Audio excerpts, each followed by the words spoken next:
you already have the best first half record in franchise history. When you look at this team now that you have, what stands out as being different in regards to or compared to other teams you've had here? Well, we're adjusting a little bit better offensively the way we want to play that needs to be played to kind of be, effective and efficient offensively every night. We're not there totally yet. We're getting there.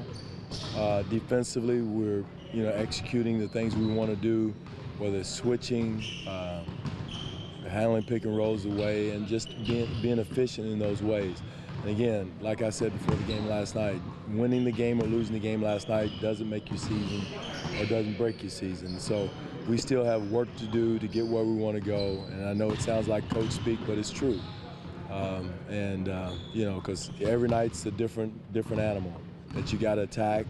And our job and our approach is to be consistent as much as possible each night with whatever team is bringing to the table. Does it feel like this is the deepest team that you've had since you've been here? Or is it well, again, different. Different.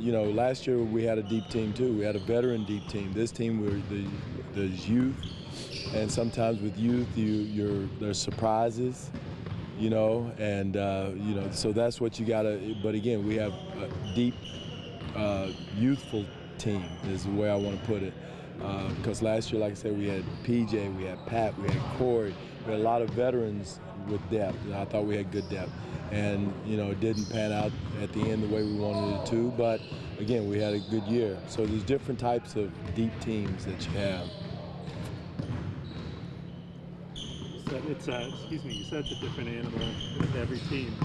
How will you have to play the Golden State Warriors differently compared to the Cavaliers? Well, again, they're a high-powered offensive team. Defensively, they switch a lot. Again, they've probably got the best 3 shooters that's ever played the game. And it's not even close. Well, it's close, but there's been some great shooters in the league. But those are right now the best 3 shooters in the world. I'll say that. So that's the difference, I think, and consistent. Cleveland has usually been consistent with the 3-point shooting, but last night they weren't. And I thought we did a good job with them. Now we got to bring the same effort and focus of what we want to do with our switching, our transition defense, handling pin downs, quick actions like we did last night with Corver, because they've got a multitude of guys that can do that. So that's the different animal coming in tomorrow night, so we got to be ready for that challenge. Dwane, how much of you guys sustained the intensity and energy last night? How much of that was born out of who you were playing and knowing what they're capable of doing? And you look ahead to tomorrow, kind of that motivation by fear/healthy respect. Well, for me, Jonesy, it was from being upset about the night before, or whenever it was we played Miami, because the approach that we had wasn't the same that we had. The approach against Brooklyn wasn't what we needed to be. So I was on high alert, and still am, from those games, because you can't revert in this league. You can't get up, be happy on the farm and say, oh, we done this, we done that, because we haven't done anything. It's 1 game of 82. And tomorrow night's game is 2 games of 82. So my thing is building consistency, building the correct habits for our team that we need to have. And that motivated me, and that's why I was upset in the film session yesterday.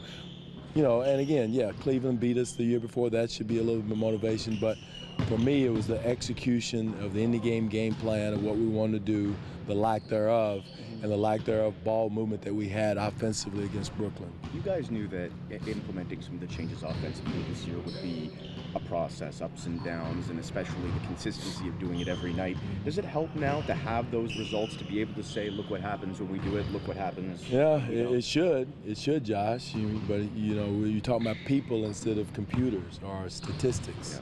Yeah. You're talking about feelings, and a guy may have had a long day or whatever. So there's a lot of factors that go into it, more so than just looking at numbers and saying, hey, the numbers say this, numbers say that. You're dealing with human behavior, and human behavior is unpredictable sometimes.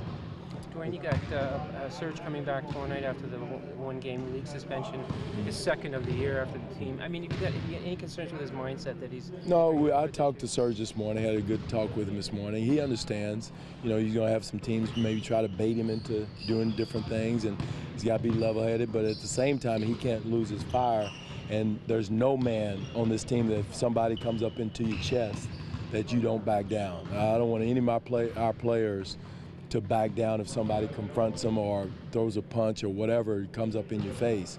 You know, you got to be a man and take care of yourself. But at the same time, be level-headed. Don't get instigated into something that's that you can control, and that's those situations. So Serge is a good person. He's a good man. His spirit, his heart is in the right place. So I have no concerns about him being a problem.